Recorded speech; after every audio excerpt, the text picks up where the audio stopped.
नक्कली भुटानी शरणार्थी प्रकरणमा अभियुक्तहरूद्वारा अधिवक्ताको लस्कर।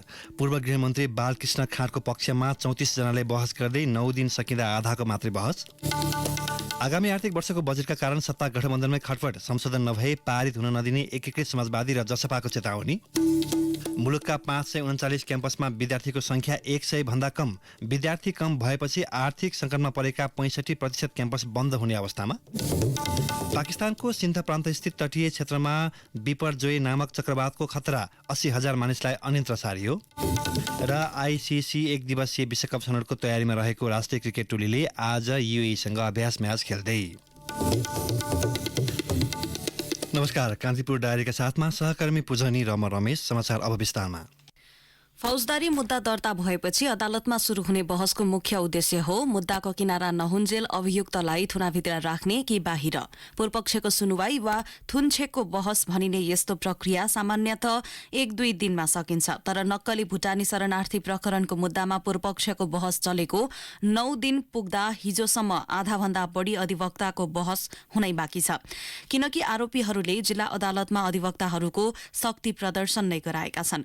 पूर्व उपप्रधानमन्त्री तोपबहादुर रायमाझी, पूर्व गृहमन्त्री बालकृष्ण खाँड, पूर्व गृह सचिव टेकनारायण पाण्डे, पूर्व गृहमन्त्री रामबहादुर थापाका सुरक्षा सल्लाहकार इन्द्रजित राईदेखि सानु भण्डारी र केशव दुलालसम्म गरी प्रहरी हिरासतमा रहेका 18 प्रतिवादी विरूद्ध सुरुमा 3 दिन सरकारी वकिलहरूले बहस गरे। त्यसक्रममा न्यायाधिवक्ताहरू महेश खत्री, जनक घिमिरे, सीताराम अर्याल र सहायक जिल्ला न्यायाधिवक्ताहरू दिनेश भट्टराई, प्रकाश घिमिरे, सुरबहादुर परियार तथा निर्मला मरासिनीले बहस गर्दै अभियुक्तहरूलाई थुनामै राख्नुपर्ने आधार र कारण पेश गरे।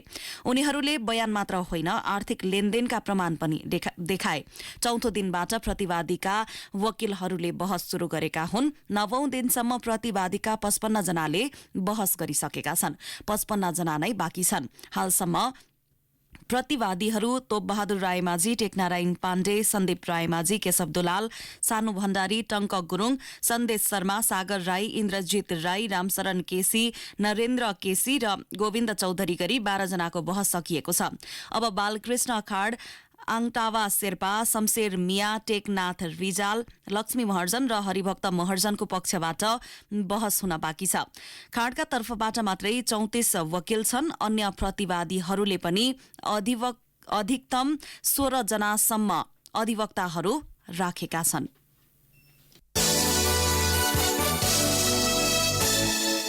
सत्ता गठबन्धनमा रहेका एकीकृत समाजवादी र जनता समाजवादी पार्टीले पहुँचका आधारमा बजेट निश्चित क्षेत्रमा केन्द्रित गरेको भन्दै संशोधन नभए पारित हुन नदिने चेतावनी दिएका छन्। एकीकृत समाजवादीका सांसदले हिजो प्रधानमन्त्री पुष्पकमल दाहाल र अर्थमन्त्री प्रकाश शरण महतलाई संयुक्त रूपमा भेटेर बजेट संशोधन नगरे समर्थन गर्न नसकिने जनाएका हुन्। जसपाले पनि प्रधानमन्त्री दाहाललाई भेटी बजेट संशोधनको माग गरिसकेको छ। उसले पिछडिएको क्षेत्रमा न्यायिक बजेट विनियोजन नभएको भन्दै बजेटको दिशा, नीति र विनियोजन नै गलत भएको भन्दै आपत्ति जनाएको छ। सरकारमा सहभागी दलहरूले नै प्रधानमन्त्री र अर्थमन्त्रीलाई भेटेर संशोधनको शर्त राखेपछि गठबन्धनमा छलफल शुरू भएको छ। प्रधानमन्त्री दाहालले बजेटमा मिल्न सक्ने ठाउँमा मिलाउन अर्थमन्त्रीलाई निर्देशन दिए पनि जसपा र एकीकृत समाजवादी ढुक्क छैनन्। सरकारमा जसपा र एकीकृतका 2 मन्त्री र 1 राज्यमन्त्री छन्। प्रधानमन्त्री दाहाल र अर्थमन्त्री महतलाई बालुवाटारमा भेटी बजेटमा असन्तुलन भएकाले सच्याउन आग्रह गरेको समाजवादीका सांसद प्रेम आलेले जानकारी दिनुभयो। उहाँले भन्नुभयो, बजेट असन्तुलित मात्र होइन, पहुँचका आधारमा केन्द्रित छ। हामीले प्रधानमन्त्रीज्यू र अर्थमन्त्रीज्यूलाई पुनर्विचार गर्न आग्रह गरेका छौं। यही अवस्थामा बजेट पास गर्न सकिँदैन भनेर आपत्ति जनाएका छौं। भेटमा अध्यक्ष माधव कुमार नेपालले बजेट संशोधनका लागि आग्रह गर्नुभएको थियो। भौतिक पूर्वाधार तथा यातायात मन्त्री प्रकाश ज्वाला र कृषि तथा पशुपन्छी विकास मन्त्री बेदुराम भूषाल लगायत अरू सांसदको जिल्लाबाट योजना छनौट गरी पठाए पनि अर्थमन्त्री महतले ढिला भएको भन्दै समावेश नगरेको एकीकृत समाजवादीको आरोप छ। जसपाले पनि आफूले सिफारिस नगरेका योजनालाई महतले बजेट छुट्याएको भन्दै असन्तुष्टि जनाएको छ। जसपा अध्यक्ष उपेन्द्र यादवले बजेट न्यायोचित नभएको भन्दै यथास्थितिमा पारित नहुने बताउनुभयो।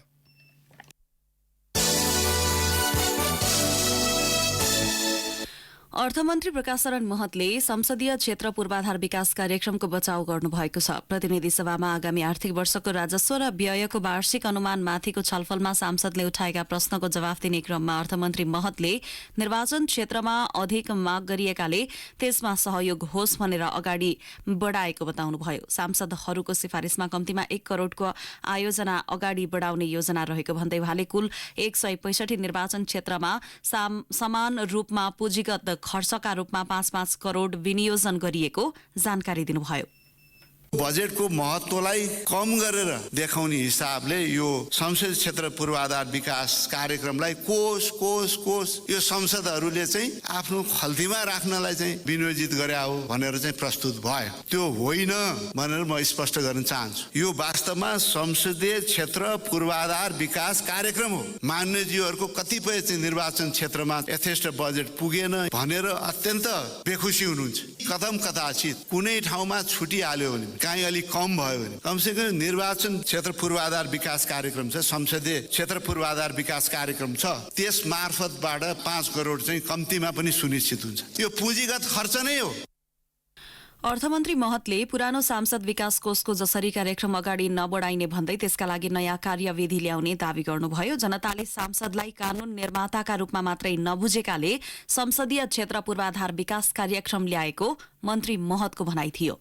वास्तवमा जनताको अपेक्षाहरू चाहिँ मान्यज्यूमा चाहिँ धेरै छ। यहाँ ल मेकरको रूपमा मात्रै जनताले बुझेको छैन। त्यसकारण सिफारिस गर्ने कुरा यो जायज कुरा र पहिलाको मोडेलमा यो छैन र यो सिफारिस हुने कुरा हो र सिफारिसमा कुनै यो मान्यज्यूहरूको बीचमा भेदभाव छैन। त्यो निर्वाचन क्षेत्रभित्र 165 निर्वाचनमा जुन सम्बन्धित निर्वाचन क्षेत्रभित्र चाहे चाहिँ प्रत्यक्ष निर्वाचित मान्यज्यू हो, चाहे चाहिँ समानुपातिक होस्, चाहे माथिल्लो सदनको मान्यज्यू, सबै मिलेर सिफारिस गर्ने हो। त्यसको कार्यविधि आउँछ। त्यसकारण यो विषयमा धेरै हामी कन्फ्युजनमा परिराख्नुपर्ने कुनै कारण छैन।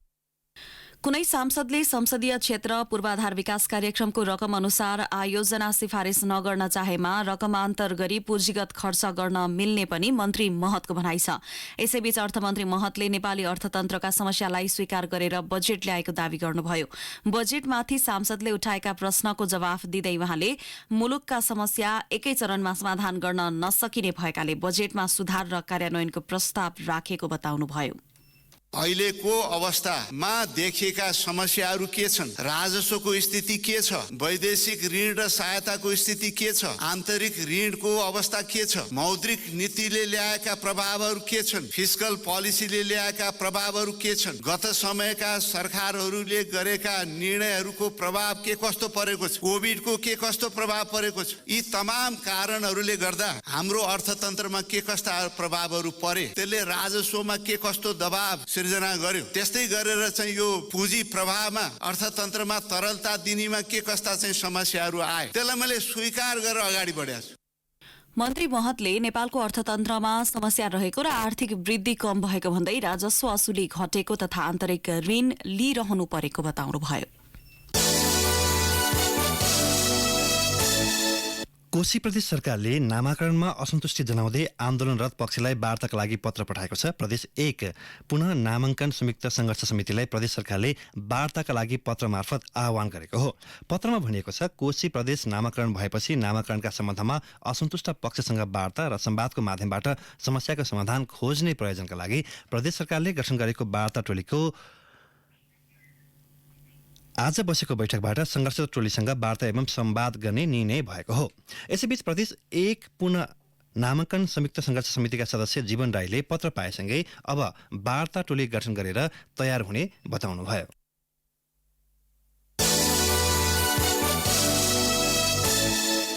70 वर्षको उमेर हद हटाएपछि दोस्रो तहका नेताहरूलाई नेतृत्वमा पुग्न सहज नहुने भन्दै टिप्पणी भइरहेका बेला एमालेका महासचिवले पार्टीको पछिल्लो निर्णयको बचाउ गरेका छन्। उमेर हद हटाउँदैमा नेतृत्वको फेरबदलमा समस्या नहुने भन्दै महासचिव शंकर पोखरेलले केही दिन अघि सचिवालयले गरेको निर्णय सही भएको प्रष्टीकरण दिनुभएको हो।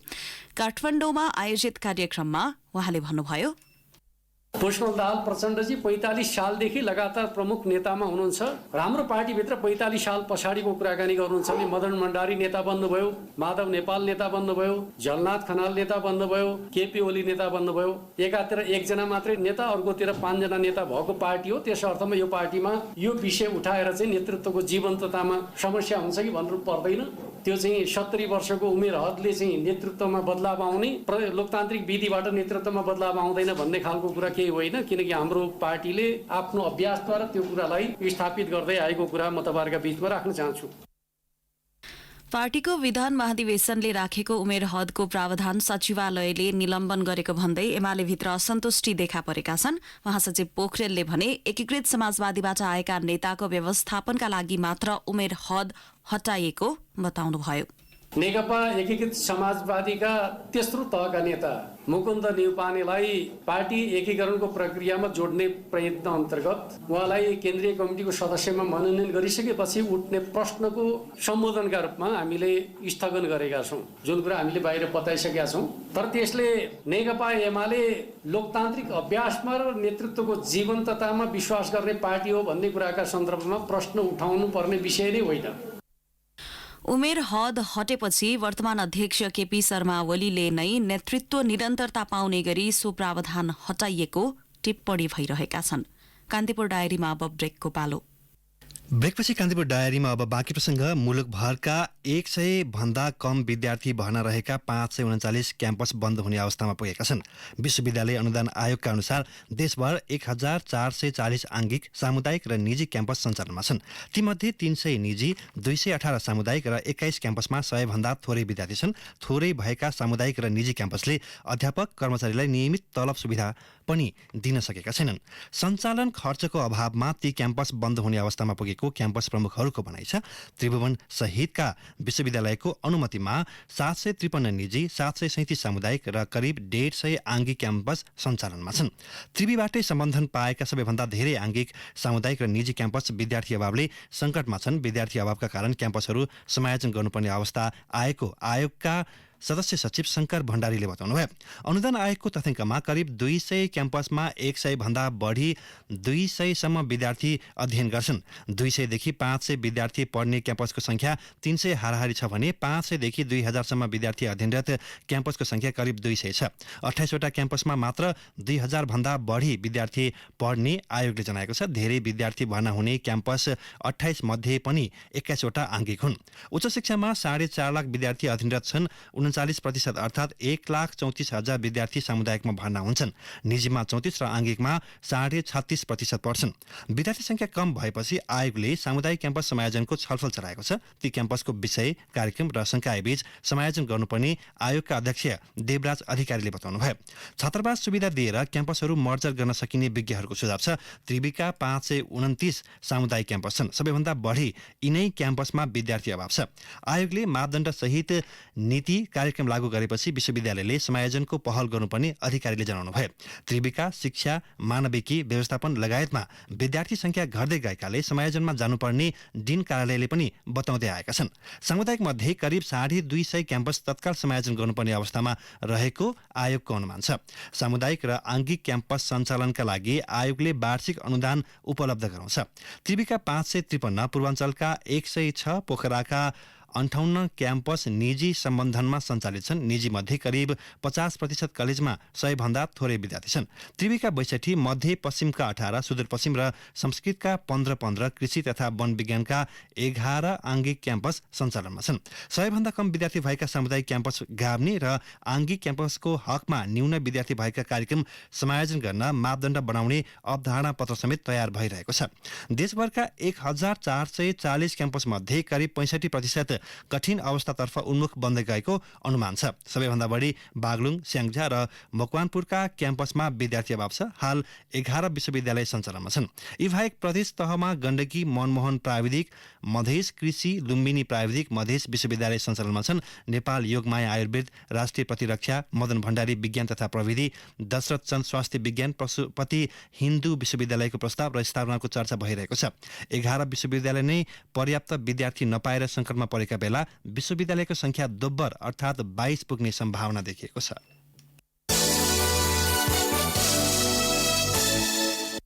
संसदीय सुनवाई समितिले प्रधान न्यायाधीशमा सिफारिस भएका हरिकृष्ण कार्कीको सुनवाई आगामी बिहिबार गर्ने भएको छ। उहाँ विरूद्ध 29वटा उजुरी परेको छ। समितिले सदस्यहरूलाई उजुरी वितरण गरेसँगै सुनवाईको मिति तय गरेको हो। सुनवाई हुनु अघि नै समितिले उजुरीकर्तासँग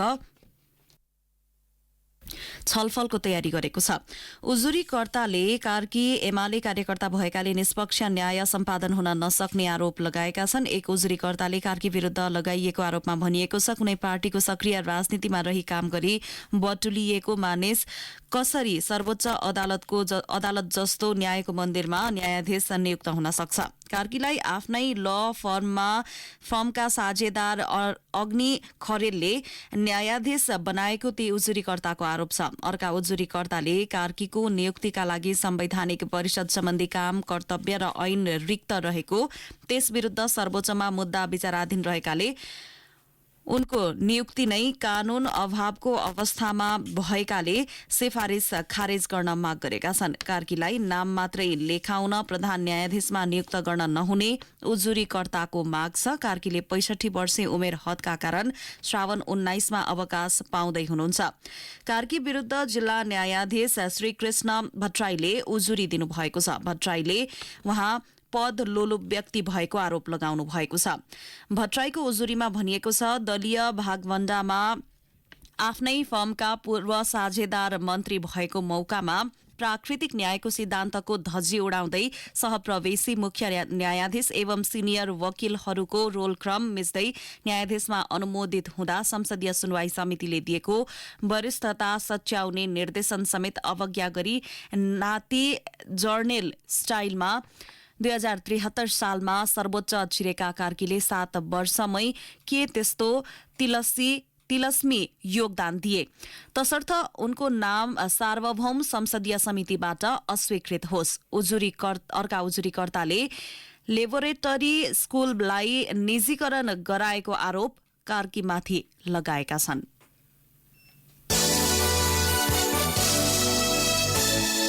दोस्रो कार्यकालको सुरुमै मन्त्रालय कटौती गरेका प्रदेश सरकारले पुनः मन्त्रालय टुक्राउन थालेका छन्। सत्ता गठबन्धनमा रहेका दलहरूबीच भागवण्डा मिलाउन मन्त्रालय थप्न थालेको हो। कर्णाली प्रदेश सरकार मन्त्रालय घटाउने आफ्नो निर्णयमा 4 महिना पनि टिक्न सकेन। पुस 27 गते एमाले र माओवादी बीच भएको 4 बुँदे सहमतिमा मन्त्रालय संख्या 8 बाट घटाएर 7 बनाउने सहमति भएको थियो। सोही सहमतिपछि मुख्यमन्त्री बनेका माओवादीका राजकुमार शर्माले संख्या त घटाउनु भयो, तर मन्त्री परिषदको आकार 8 जनाको बनाउनु भयो। उहाँले माओवादीकी उर्मिला विश्वकर्मालाई भौतिक पूर्वाधार, ऊर्जा तथा जलस्रोत राज्यमन्त्रीको जिम्मेवारी दिनुभयो। संविधानको धारा 168(9) मा प्रदेशसभाका सदस्य मध्येबाट समावेशी सिद्धान्त बमोजिम मुख्यमन्त्री सहित प्रदेशसभाका कुल सदस्य संख्याको 20% भन्दा बढी नहुने गरी प्रदेश मन्त्री परिषद गठन गर्ने उल्लेख छ। मुख्यमन्त्रीहरूले यही व्यवस्थाको फाइदा उठाउँदै प्रदेशको क्षमताले थेग्नै नसक्ने गरी आवश्यकता भन्दा बढी मन्त्रालय थप्ने गरेका छन्। बागमतीमा भागवण्डा पुर्याउन मन्त्रालय भन्दा मन्त्रीको संख्या बढी पुर्याएको छ। 7 जेठमा गरिएको मन्त्री परिषद विस्तारमा कंग्रेसका रामकृष्ण चित्रकारलाई बिना विभागीय मन्त्री बनाइएको छ। मध्य प्रदेशमा सत्ता राजनीति यति गिजुलिएको छ कि मुख्यमन्त्री सरोज कुमार यादवले 2 मन्त्री र 2 राज्यमन्त्रीलाई जिम्मेवारी विहीन बनाउँदै 2 मन्त्रालय आफैसँग राख्दै आउनु भएको छ। जनमत पार्टीबाट भूमि व्यवस्था, कृषि तथा सहकारी मन्त्री रहेका वसन्त कुमार कुशवाहालाई जिम्मेवारी विहीन बनाएर सो मन्त्रालयको जिम्मा एकीकृत समाजवादीका गोविन्द न्यौपानेलाई दिइएको छ। मधेसमा सत्ताको भागवण्डा मिलाउन एउटै मन्त्रालय 3 पटक विभाजन गरिएको छ।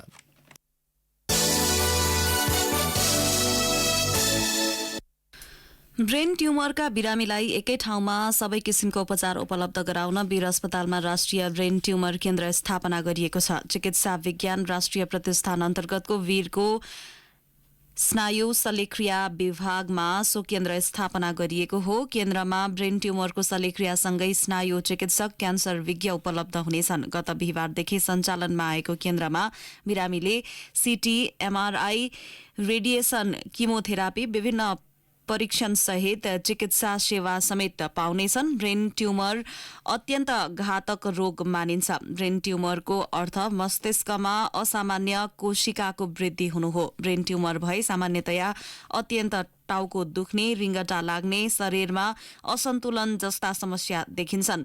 अस्पतालका स्नायु शल्यक्रिया विभागका प्रमुख प्राध्यापक डाक्टर राजीव झाले कान्तिपुरसँग भन्नुभयो, परीक्षणका लागि एउटा रोगीले 10 ठाउँमा धाउनुपर्ने अवस्थाको अन्त्य गर्न र सहज रूपमा उपचार पाउन राष्ट्रिय ब्रेन ट्युमर केन्द्र स्थापना गरेका हौं। देशभरिका अस्पतालसँग समन्वय गरेर तथ्याङ्क संकलन गर्ने र यसलाई सर्वसाधारणका लागि उपलब्ध गराउनु केन्द्रको उद्देश्य हो। डाक्टर झाका अनुसार केन्द्रले ब्रेन ट्युमरको उपचार गर्ने तथा यो रोगबारे जनचेतना फैलाउने समेत काम गर्छ। डाक्टर झाले भन्नुभयो, हामी कहाँ ट्युमर धेरै ठूलो भइसकेपछि मात्र रोग पहिचान वा उपचारका लागि आउँछन्।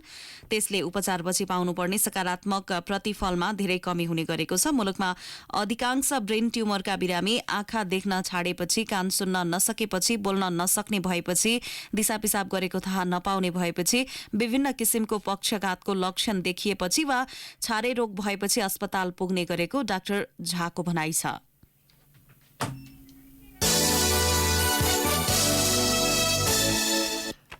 नेपाल संयुक्त राष्ट्रसङ्घ युएनको आर्थिक तथा सामाजिक परिषद सदस्यमा गत बिहिबार निर्वाचित भएको छ। न्युयोर्क स्थित युएनको मुख्यालयमा भएको मतदानमा नेपाल एसिया प्रशान्त समूहमा सबैभन्दा बढी 145 मत ल्याउँदै नेपाल सन् 2024 देखि 2026 सम्मका लागि सदस्यमा चयन भएको हो। परिषद सदस्यमा निर्वाचित भएपछि नेपालको दायित्व बढेको पूर्व परराष्ट्र सचिव तथा न्युयोर्क स्थित युएनका लागि नेपालका पूर्व प्रमुख स्थायी प्रतिनिधि दुर्गा भट्टराई बताउनुहुन्छ। उहाँका अनुसार युएनका 6वटा महत्त्वपूर्ण अङ्गमध्ये आर्थिक तथा सामाजिक परिषद पर्छ। उहाँले भन्नुभयो, अब नेपालले जतिसक्दो बढी सक्रिय भएर योगदान गर्न र फाइदा लिनेमा लाग्नुपर्छ। कान्तिपुर डायरीमा पुनः ब्रेकको पालो। ब्रेकपछि कान्तिपुर डायरीमा अब आर्थिक प्रसङ्ग। अर्थमन्त्री प्रकाश शरण महतले युट्युब लगायत डिजिटल प्लेटफर्मलाई करको दायरामा ल्याउन जरुरी रहेको बताउनु भएको छ। प्रतिनिधि सभाको बैठकमा बजेटमाथि सांसदले उठाएको प्रश्नको जवाफ दिँदै मन्त्री महतले त्यस्ता डिजिटल प्लेटफर्मलाई करको दायरामा ल्याउनका लागि गृह कार्य गरिरहेको जानकारी दिनुभयो। अर्को प्रसङ्गमा मन्त्री महतले विद्युतीय गाडीमा विगतमा भएको अव्यावहारिक भन्सार करलाई व्यावहारिक बनाउन 5 वर्गमा छुट्याएर कर लगाइएको बताउनुभयो। उहाँले 100 किलोवाटसम्म 10% र 101 किलोवाट हुने बित्तिकै 30% भ्याट लगाउनु व्यावहारिक नभएकाले नयाँ व्यवस्था गरिएको बताउनुभयो। यसअघि विद्युतीय सवारी साधनलाई 4 वर्गमा विभाजन गरी कर लगाइएको थियो। पेट्रोलियम पदार्थमा आधारित सबै क्षमताका सवारी साधनमा समेत भन्सार दर एउटै रहेको उहाँको भनाइ छ। अब अन्तर्राष्ट्रिय प्रसङ्ग। बिपरजोय नामक चक्रवातको खतरा रहेको भन्दै पाकिस्तानको सिन्ध प्रान्तको तटीय क्षेत्रका 80,000 मानिसलाई अन्यत्र सार्ने प्रक्रिया सुरु गरिएको छ। बिहिबार जमिन छुने अनुमान गरिएको आँधीबाट बच्न सो क्षेत्रका बासिन्दालाई अन्यत्र जान समेत प्रशासनले आग्रह गरेको छ। भारत गुजरातको मान्दवी र पाकिस्तानको कराची क्षेत्रमा सो चक्रवातले पहिले जमिनमा प्रवेश गर्ने दुवै मुलुकका मौसम पूर्वानुमान केन्द्रले अनुमान गरेका छन्।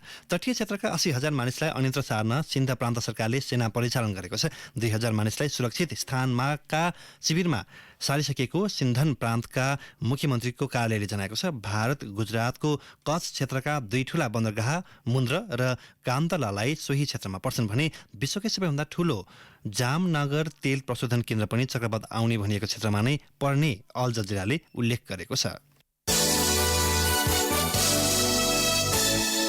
अब खेल प्रसङ्ग। आइसिसी 1 दिवसीय विश्वकप छनौटको तयारीमा रहेको नेपाली राष्ट्रिय क्रिकेट टोलीले आज संयुक्त अरब इमिरेट्स युएईसँग अभ्यास खेल खेल्दैछ। जिम्बाब्वेमा हुने खेल दिउँसो 1:15 बजे सुरु हुनेछ। यसअघि नेपालले दक्षिण अफ्रिकामा पनि स्कटल्याण्ड र नेदरल्याण्डसँग 1-1 अभ्यास खेल खेलेको थियो। सो खेलमा नेपाल पराजित भएको थियो। नेपाल दक्षिण अफ्रिकाबाटै जेठ 28मा जिम्बाब्वे गएको हो। विश्वकप छनौटको तयारी स्वरूप नेपालले जिम्बाब्वेमा पर्सि बिहिबार पनि ओमानसँग अर्को अभ्यास खेल खेल्नेछ। विश्वकप छनौटका खेलहरू आगामी असाढ 3 गतेबाट सुरु हुँदैछन्। प्रतियोगितामा नेपालसहित 10 टोलीको सहभागिता छ। प्रतियोगिताको समूह ए मा नेपालसहित आयोजक जिम्बाब्वे, वेस्ट इन्डिज, नेदरल्याण्ड्स र अमेरिका छन्। यस्तै समूह बी मा श्रीलङ्का, आयरल्याण्ड, स्कटल्याण्ड, ओमान र युएई समावेश छन्। नेपालले असाढ 3 मा जिम्बाब्वेसँग खेल्दै प्रतियोगिताको सुरुवात गर्नेछ। अब मौसम सम्बन्धी जानकारी। कोशी, मधेस, बागमती र गण्डकी प्रदेशका केही स्थान सहित अन्य प्रदेशका पहाडी क्षेत्रमा मेघ गर्जन चट्याङ सहित मध्यम वर्षाको सम्भावना रहेको जल तथा मौसम विज्ञान विभागले जनाएको छ। काठमाडौँ उपत्यकाको अधिकतम तापक्रम आज 29 देखि 31 डिग्री सेल्सियससम्म पुग्नेछ। सूर्योदय बिहान 5:08 भयो। सूर्यास्त साँझ 7 बजे हुनेछ। हवस् त यिनी प्रसङ्गसहित बिहान 6:30 बजेको कान्तिपुर डायरी अहिले सकिन्छ। हाम्रो अर्को बुलेटिन बिहान 8 बजे डेभलपमेन्ट एन्ड इकोनोमिक्स डायरी हुनेछ। अहिलेलाई सहकर्मी पूजनी र म रमेश बिदा हुन्छौँ। नमस्कार।